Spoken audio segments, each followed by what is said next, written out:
Except it's not new because we just filmed this. We're going again, second time. We're a lot more energized because we're working on something. We got something big in the works. Big. Big. In quotation marks. We're doing shield today. Rotella. And like, the whole point of this video, which we're going to expand on, the best shield advice I can give you is to not use the shield. It sounds counterintuitive, but he said the same thing to me. It sounds counterintuitive and really bad, but it'll make sense. It's why he told me of buckler, and buckler's easy. Yeah, okay, so, number one guard for shield, Pork the Pharaoh, just this. Right or left leg forward, I don't care. We're going both with it on our left arm so you can see what we're doing. Doesn't change anything. It will apply to if it's on his other arm as well. It's just so you can see, because I don't know if you can see much like this. No. So main point is this sits here as a wall, right? Even if he doesn't move, I can't really get to this part of it. It's the same principle of buckler and anything. This goes for any shield. Like even buckler, you wouldn't think that small little round thing, you could stop an entire side with just that, but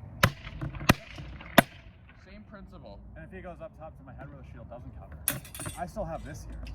The testa. Yeah, the testa. We primarily draw from Bolognese sources. Especially in single sword. Yeah. So the main openings are, of course, upper left. Just go slow so they can see. I can roll up here. He goes down to my lower left. Right. Lower right. Upper right. Just like in single sword, shield doesn't really move. The only time you'd move your shield is when you're either getting out or you know for certain. We'll talk about it. Yeah. So, basically, I'm still here. I'm moving my shield a little, just to cover it, just to keep it braced. Beyond this, not really, because moving it up, down, left, right is really bad, because if he goes up to my head, then I go all the way up here, I'm blinding myself to his sword. He can just take that low opening. I've not done anything. If he goes up there and I try parry, I can't even see what he's doing. A good rule I've been following is don't let the shield cross your center line. Don't. Like maybe half of your torso at most. I still want to keep vision. Keep vision and keep your openings open so you can move around them. You work around your shield. It's like if I sit here, do you really want to attack my left side? No, because there's a point in my face and there's a shield there. I'm kind of just getting him to attack my right side. And the whole point of making shield work is making it so my shield's part of the equation, but his isn't. Like say if I get him to attack my right side, that's what I'm baiting out, right? If I get here, his shield's not really gonna help him. If he moves it across his body, he's screwed. So I have to bind both of his weapons. I can't do much here, like at all. No. Now, the only time that I was saying before to move your shield across your body. To actually do a dedicated parry with the shield. Yeah. So it's like, say he does a cut at me, then like cuts to my leg. Doesn't matter what kind. And he just has to get out. He's got his hit, he just has to get out. That's it. That's all you use it for. If I cut low, then he does the actual cut at me. Then I just need to get out. Never, ever use it in like stage 1 where I just need to figure out how to hit him. Because then before you're blinding yourself and you're closing your opening. I can't see what he has no idea what I'm doing. No. Don't engage your shield. No. Speaking of engaging, how do we attack him? Just like a normal sword. It's just don't go in this opening. This is a wall, it sits here, it's doing its job. If I want to attack him, sure, I see an opening up there, I have to do something about it. I feint low. Fantastic, just like normal sword. You have to learn to work around this a little. That can be subject for another day. Very simple. That's about it for shield, really. Just keep it on one side, work around your shield, know when and when not to move your this shield. Little movement to the side. Yeah. Work around it, that's it. You have your 4 openings, defend them like okay. This could be actually considered a second part almost. Yeah, it is actually. It's directly on the shield video we haven't released yet. We will. Yeah. So we're gonna grab these today, just so you can see what's going on more. Proof of concept as well. It works with Rotella, it'll work with buckler. Doesn't really matter. Okay, so Today's lesson. Unconventional warfare tactics. What? Okay, attacking with a shield, whether it be a buckler or rotella, it doesn't matter. Principles will apply to all of them. Yep. Buckler is a bit easier than with rotella because you don't have a larger. It's easier to work around. Yeah, you don't have as much surface area that you need to traverse. So it's a lot easier. It's lighter too. You can move it around more. Because since it's smaller, you don't need to worry about like crossing very much. It's a lot more of a mobile tool as well. Yeah, I can definitely just bring it across and Yep. thrust over. So yeah, Buckler's a lot more lenient. This is why you learn it first, but doesn't really matter. This will apply to both. The core concept will apply to every shield. Want pizza?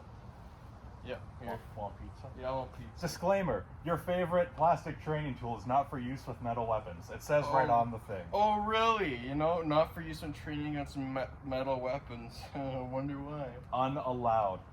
Okay, enough procrastinating. So he gets in any position. He just picks one. Right? So, as I talked about in the Keeping It Simple video, I know where he is, therefore, I know where he isn't. So if he's in that position, I can just come over here, right? My sword and buckler are defending me from whatever he's doing. Fantastic. And now, we're here. He knows where I am, he knows where I'm not. He can just launch that down center. And is my buckler really relevant in this position? No, we talked about this a little bit in the last video. You can still encounter the issue of if you thrust down the center line, you can still jam it into your thing if you don't move. But it's not as big of a problem since it's a smaller, more mobile tool. If you've ever read like Morozzo, you see how he sometimes pulls the buckler back. There's a reason for it. It's so when you thrust down center, I don't get skewered. He gets into another position. Doesn't matter what. That's a don't do Porter Farrell. Find a different one. Right. I know where he is. As we mentioned, again, keeping it simple video. I know his most likely angle of attack. So what do I want to do? Probably something like this, right? Fantastic. Yep. Okay, so go up. Okay, so he's up here. I know where he is. I know his most likely path of travel. We talked about this again, keeping it simple video. So what do? Something like this. Keeps me safe from what he's gonna do. If he goes low, I do have this here just in case. So I'm good. Right? This works with rotella or any other big kind of shield. Also works across weapons too. It doesn't need to be the same. Yeah, it can be any kind of sword. Like, doesn't really matter. There's an issue here. Skill issue.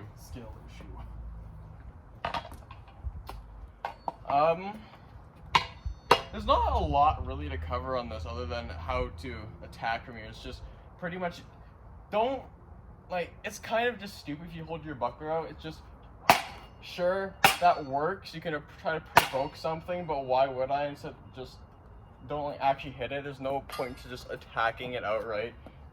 Yeah, just like in Rotella, just leave the thing out here. Yeah. Just walk around it. Keeps that opening safe. I come down here. My entire left side is good. If he does go for that leg, not a very good idea. Points there. Yep. The entirety of your one-handed sword repertoire will work, no matter what shield you're using. The only difference is you have to learn to work around it. Honestly, I think I said this in the last one, but I'll say it again. Pretty much all it does is it just narrows down what you can do, closes an opening, so I don't really have to work from this side anymore. I don't need to really do any kind of hard, dedicated parries of a cut. I can just do this loose thing, be here, or detest, or something like that.